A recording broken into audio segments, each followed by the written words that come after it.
اتْلُ عَلَيْهِمْ نَبَأَ إِبْرَاهِيمَ إِذْ قَالَ لِأَبِيهِ وَقَوْمِهِ مَا تَعْبُدُونَ قَالُوا نَعْبُدُ أَصْنَامًا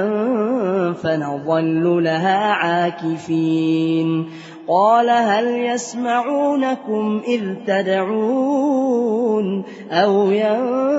يَنفَعُونَكُمْ أَوْ يَضُرُّونَ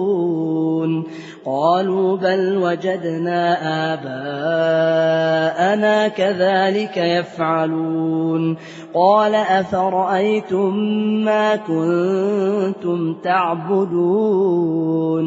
أنتم وآباؤكم الأقدمون فإنهم عدو لي إلا رب العالمين الذي خلقني فهو يهدين والذي هو يطعمني ويسقين وإذا مرضت فهو يشفين والذي يميتني ثم يحيين والذي أطمع أن يغفر لي خطيئتي يوم الدين رب هب لي حكما وألحقني بالصالحين واجعل لي لسان صدق في الآخرين واجعلني من ورثة جنة النعيم واغفر لأبي إنه كان من الضالين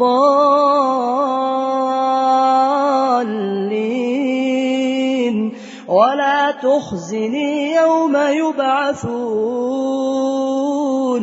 يوم لا ينفع مال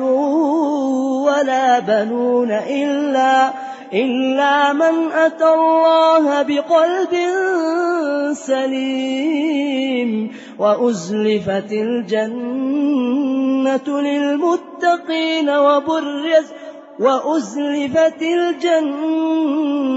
للمتقين وبرزت الجحيم للغاوين وقيل لهم أين ما كنتم تعبدون من